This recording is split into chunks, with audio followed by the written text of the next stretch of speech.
Capítulo 18. Todos os dias era aquilo. Logo pela manhã Francisco Teodoro saltava da cama com sentido nos telegramas do jornal. Desta vez, como das outras, sofreu o mesmo desapontamento.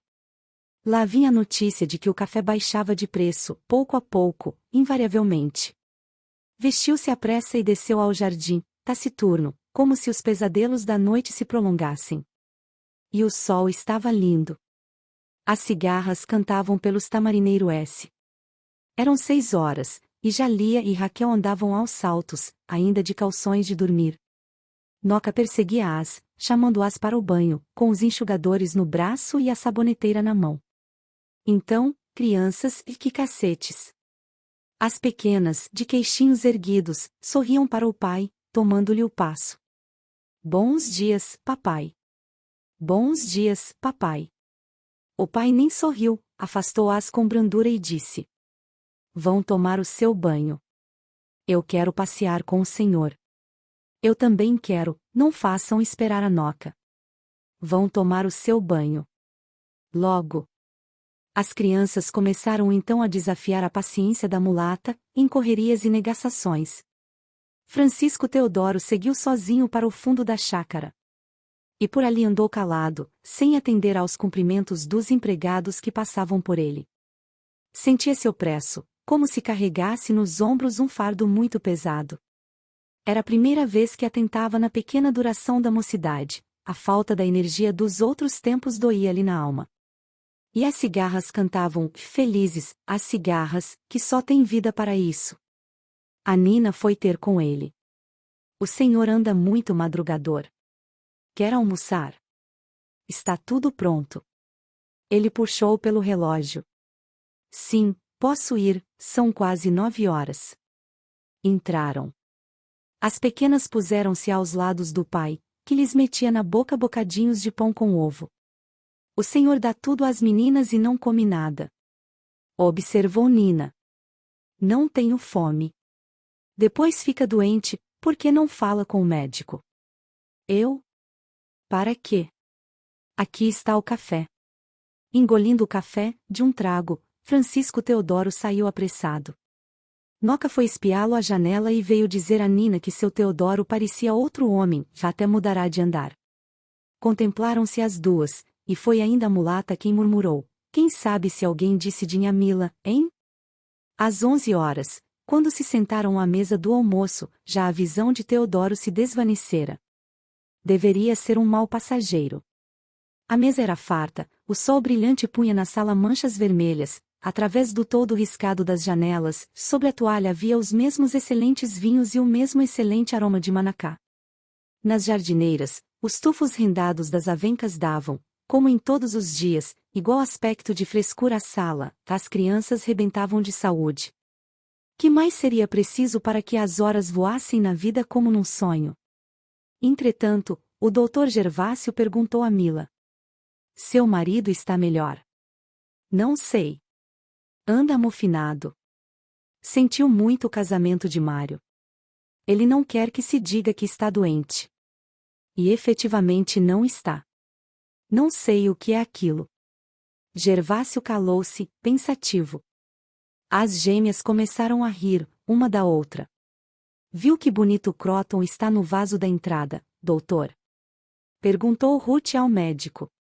Vi. O cróton é bonito, o vaso é que é medonho. Tirem aquele vaso de alabastro dali, ou eu não volto cá.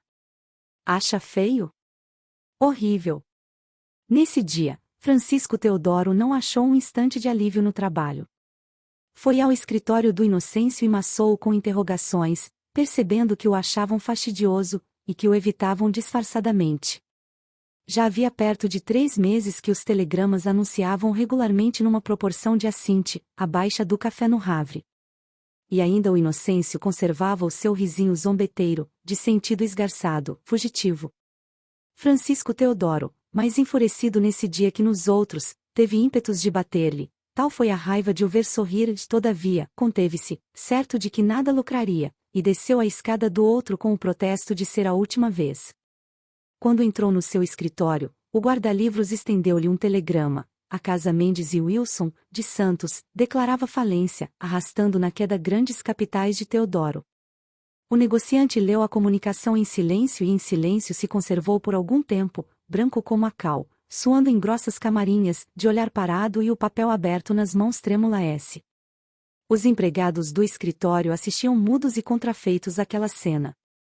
O Mota já lá estava, muito amarelo, de olhos encovados, mal escovado, com a gravata torta num colarinho amarrotado, com o triste ar de pobreza relaxada. Também ele percebeu que pairava ali uma grande desgraça, e sacudiu piedosamente a cabeça, fixando o rosto transtornado do patrão. Ouviam-se as moscas no ar zumbir com força. 15 dias mais tarde anunciava-se o fim de tudo, a grande casa Teodoro teve de declarar falência. Na família nada se sabia, o negociante readquirira nos últimos tempos uma relativa serenidade. Tinha de se render à praça numa segunda-feira, e exatamente no domingo a sua mesa encheu-se. A família Gomes chegou cedo. Dona Inácia mudará mais uma vez o feitio ao seu vestido de seda cor de pinhão, que seda aquela. Parecia nova, com as rendas pretas do adorno. Então, como se passa por aqui? Disse ela alegremente, repimpando-se na melhor cadeira da sala de jantar. Assim, tio Francisco não anda nada bom, está muito abatido, respondeu Nina. Isso é que é mal. E sua tia? Está lá em cima, já vem. Gostaram dos biscoitos que eu mandei? Muito, são muito bons. Eu trouxe a receita para Mila. Amanhã, se Deus quiser, hei de experimentar outros. Como a Ruth cresce. Aqueles são de polvilho. Perceberam? Percebemos. Com muitos ovos. Nas confeitarias não se fazem assim, não. Carlotinha tirava o chapéu em frente ao espelho da etagere, cantarolando: no Brasil é doce d'ovos, Chiquita, um beijo dado em você. Um beijo. E churiou um beijo no ar, cumprimentando Ruth, que sorria para ela. Judite, com o seu andarzinho saltado de mulher baixa, rabiou pela sala, sacudiu os braços numa tilintação de pulseiras e roubou Nina à mãe, puxando-a para o terraço. Você sabe de uma coisa? Fui pedida em casamento. Ah, como é bom!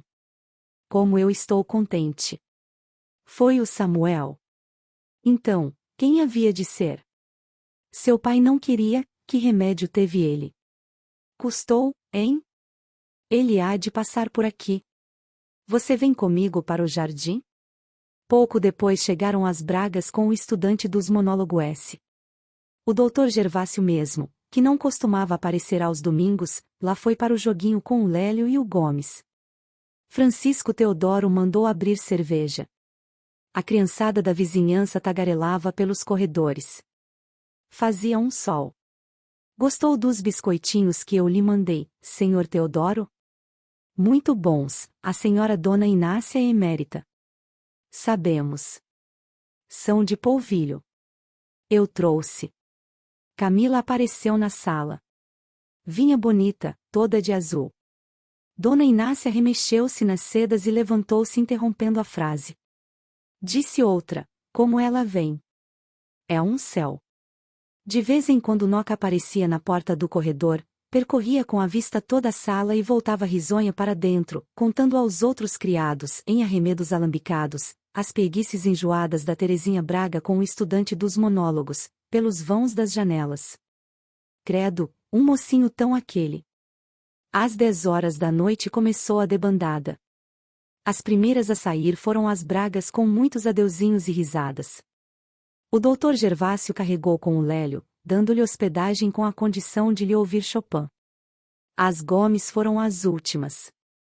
As moças saíram carregadas de flores e mudas de plantas, e Dona Inácia com o braço vergado ao peso da bolsa cheia de pêssegos inchados, bons para doce. Com o pretexto da doçaria, ela passava sempre revista ao pomar de Camila. O marido dava-lhe o braço, com a cabeça erguida, para que não lhe caíssem do nariz o pesado pince-nez de tartaruga. Foi um dia bem passado. Disse depois Mila à sua gente. Os outros concordaram. Recolheram-se. Quando viu toda a casa silenciosa e fechada, Francisco Teodoro entrou no quarto das crianças. Do gás em lamparina descia uma luz doce, atenuada por um globo de porcelana. Em duas caminhas iguais, de ferro branco com varais dourados, e separadas apenas por um intervalo de 1 metro, as duas meninas dormiam profundamente, com os lençóis revoltos, as pernas nuas, os cabelos espalhados sobre as almofadas S. Por acaso estavam ambas de papinho para o ar e lábios entreaberto S. Era a primeira vez que as achava semelhantes. Lia, batida de luz, parecia mais clara, tinha um joelho erguido, amparado pela aba da cama, a outra velava-se em uma meia sombra, com as mãos espalmadas no peitinho gordo. Que dormir tão bonito! Quase que lhes lia os sonhos, através das pálpebras mimosa S. Francisco Teodoro esteve longo tempo a olhar, ora para uma filha, ora para outra. Como eram bons aqueles leitos, como era espaçoso aquele quarto, como eram finos aqueles sapatinhos que descansavam vazios sobre o tapete, e como cheiravam bem aquelas sainhas bordadas e aqueles vestidos brancos que estavam ali atirados para as costas de uma cadeira. E não poderiam crescer assim as suas filhas, com aquele conforto de luxo. Dias depois sairiam do seu palacete, e iriam, para onde? Que os esperaria a todos? Francisco Teodoro curvava-se para beijar Raquel, quando sentiu passos e voltou-se assustado. Era Noca que entrava com um copo de leite. A mulata, que vinha deitar-se, recuou espantada.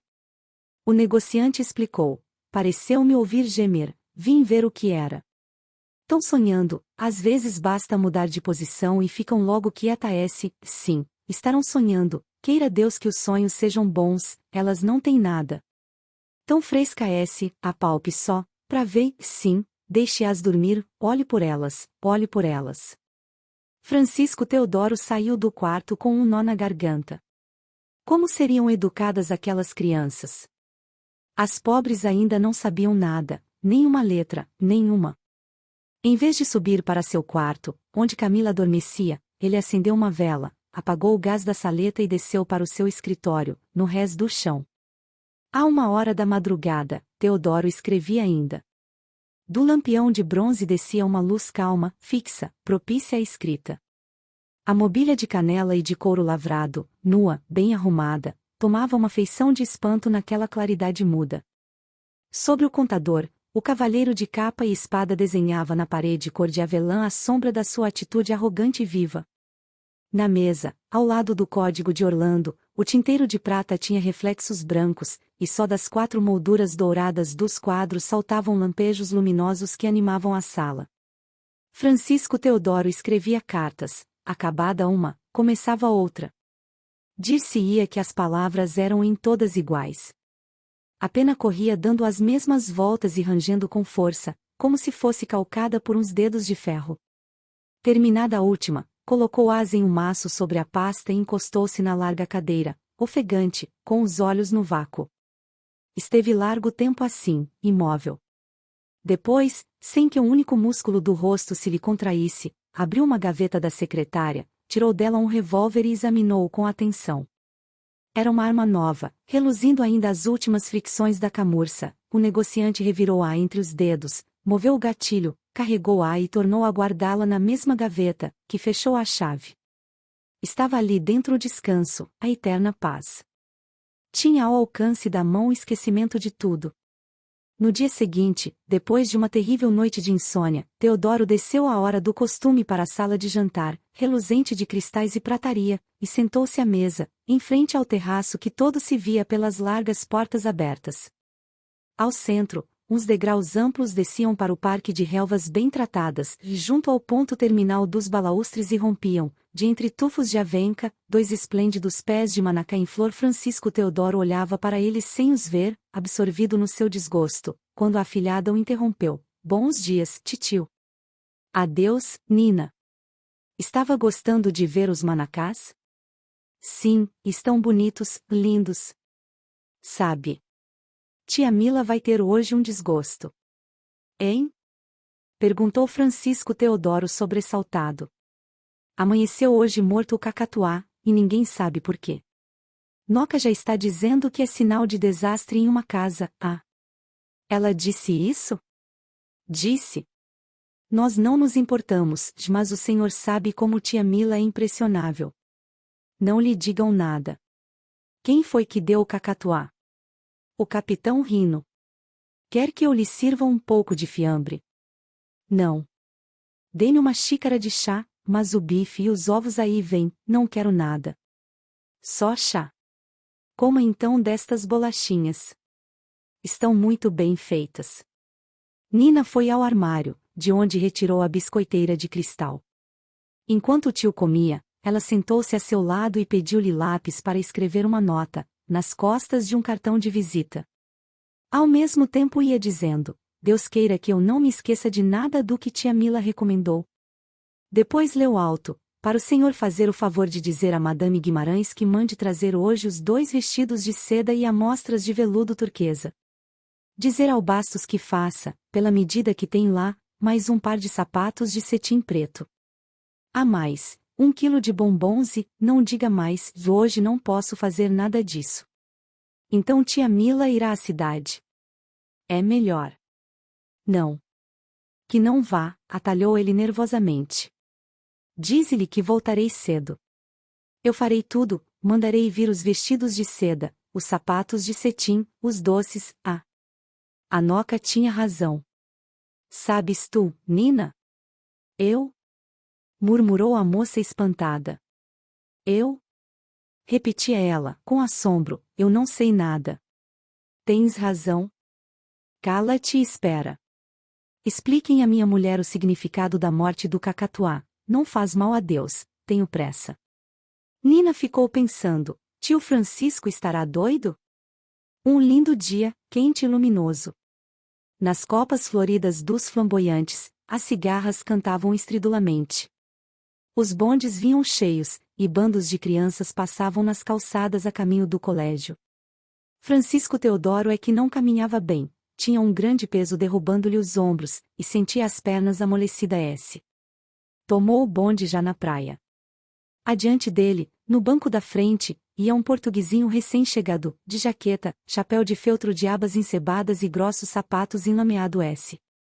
O pequeno volvia para tudo um olhar pasmado, entreabrindo os lábios secos e gretados numa expressão admirativa. Francisco Teodoro não podia desprender a vista daquela criança rústica. Veio-lhe à memória o seu desembarque, a sua pobreza, a crosta da terra-pátria que trazia presa às solas brutas dos seus sapatos, e o espanto com que ele, também, nos seus primeiros dias, olhava para este céu, e estas árvores, e estas montanhas, em uma interrogação de esperança e de medo, e da saudade que tivera da broa, da aldeia, das águas claras daquele rio em que se banhava nas tardes de verão, daquelas charnecas onde ia à caça dos grilos, daqueles campos de trigos dourados ao sol, das cerejeiras onde trepava, dos ralhos da mãe, das caminhadas pelas brancas estradas atrás dos burricos do moleiro. E, em um assomo, teve vontade de dizer ao ouvido do rapazinho: volta para a tua aldeia, contenta-te com o pão duro, com a sardinha assada, e a água do bom Deus. Onde há uma árvore há sombra onde um homem se deite. Não queiras a riqueza, que ela engana e mente. Mas vale ser pobre toda a vida. Volve, acostuma tua mulher ao trabalho e os teus filhos a rolarem nus pela terra que um dia os há de comer. Se bem os vestires a todos, verás, pesarão ouro e valerão pó. Eram 10 horas quando o negociante entrou no armazém. Seu Joaquim andava azedo e mal-humorado, e até mesmo para o patrão tinha um modo rebarbativo e seco. Depois, o trabalho estacionara, não havia nenhum caminhão à porta e os caixeiros pasmavam-se para as rumas de sacos e para as aranhas do teto. Francisco Teodoro chegou-se à mesa que estava à esquerda da porta de entrada, apanhou a sua correspondência e girando sobre os calcanhares entrou no corredor ao lado e subiu ao escritório. Em cima estavam só o guarda-livros, que escrevia de pé, e o velho Mota, todo embebido no trabalho. Trocaram-se os bons dias. O Leite Mendes mandou cá? Não, senhor, está tudo direito, não? Tudo. Escrevi eu mesmo as cartas, veja se estão em ordem. O guarda-livros fez um gesto de recusa. Não, já estou desacostumado dessas coisas, veja. Depois será bom mandá-las entregar, insistiu Teodoro. Julgo melhor esperarmos pela resposta do Sidney, de Santos. Para quê? Adiaremos ao menos a catástrofe. Ora, o Sidney há de dizer o mesmo que os outros. Olhe, tenho aqui justamente uma carta dele, que ainda não abri. Vou lê-la agora. Francisco Teodoro sentou-se muito pálido, e rasgou o sobrescrito com mão trêmula. O guarda-livros desviou a vista.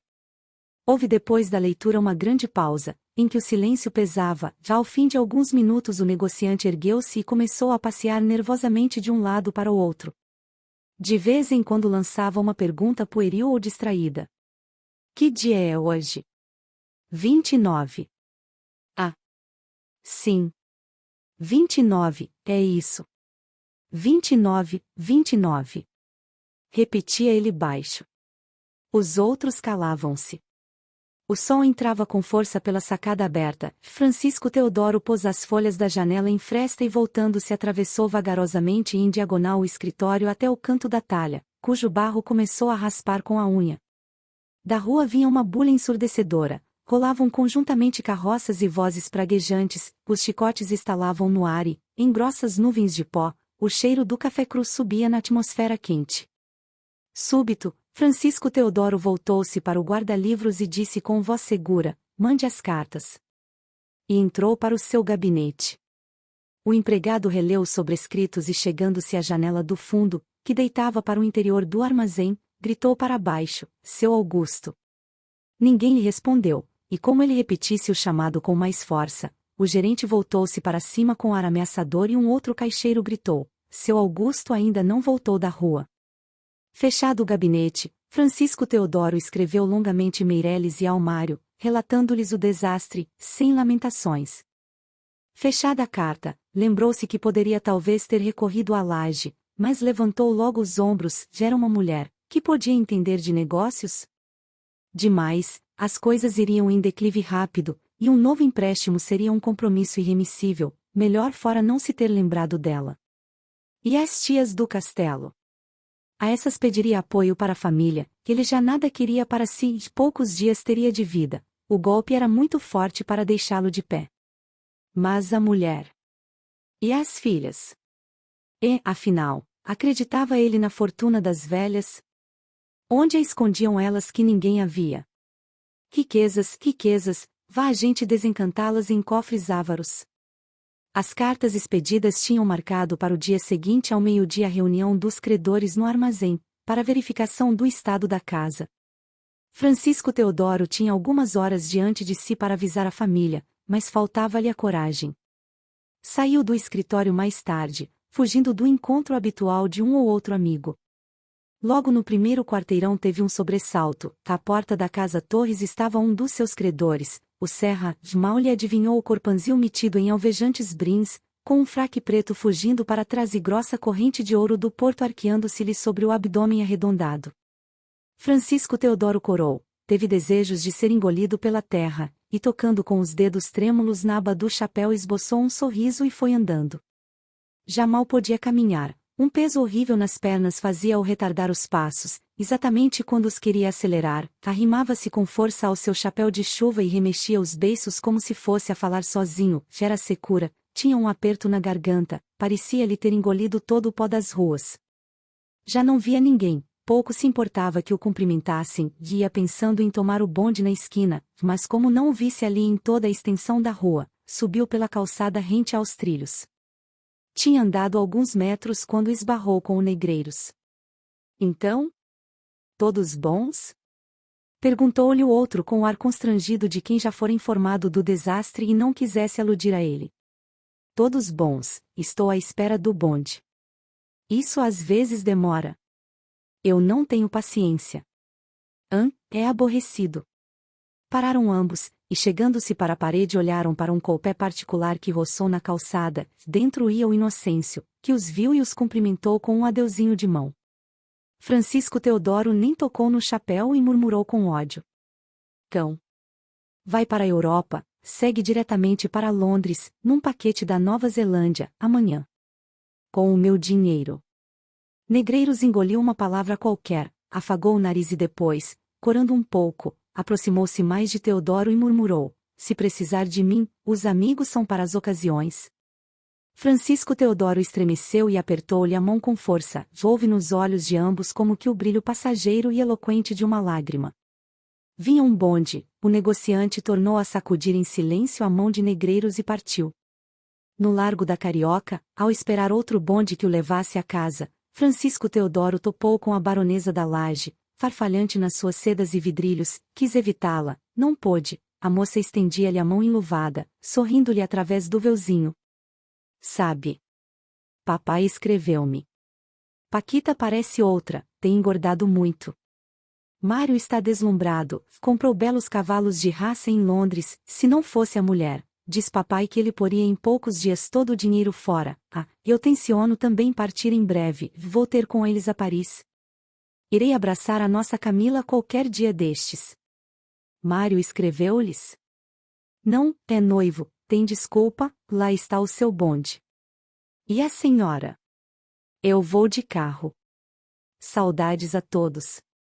Ela afastou-se ligeira, no frou-frou das saias de seda, e o negociante tomou lugar no bonde, repetindo mentalmente a frase da Laje, acerca de Mário: se não fosse a mulher, ele poria em poucos dias todo o dinheiro fora. Nunca a viagem da cidade à Rua dos Voluntários lhe parecerá tão curta. Francisco Teodoro tinha medo de chegar a casa, medo dos beijos das suas gêmeas, à espera dele no jardim, ambas de branco, risonhas e saltitantes, e de Ruth, no patamar, com os seus olhos de esmeralda, que lhe faziam lembrar os olhos da mãe em uma vaga reminiscência saudosa. E em cima, de Camila, em frente ao espelho, nos últimos retoques da toilette da tarde, com os braços arqueados e os dedos carregados de anéis, unidos nas ondas negras do penteado. Que lhes diria ele? Que lhes diria? Lembrou-se então do Dr. Gervásio. Seria esse amigo quem se encarregasse de dizer tudo a Mila, no dia seguinte, a hora em que ele estivesse com os credores no armazém, no fim, absolutamente no fim. Essa ideia animou, iria à noite procurar o médico à sua residência e confessar-lhe-ia tudo. Ao abrir o portão da chácara, viu as suas gêmeas voando nas bicicletas pelas ruas do jardim e ouviu os sons do violino de Ruth em uma sonatina fresca. Nina fazia um ramo e Camila, já pronta, formosa no seu vestido cor de milho maduro, lia no terraço, com o cotovelo pousado no jarrão das gardênias.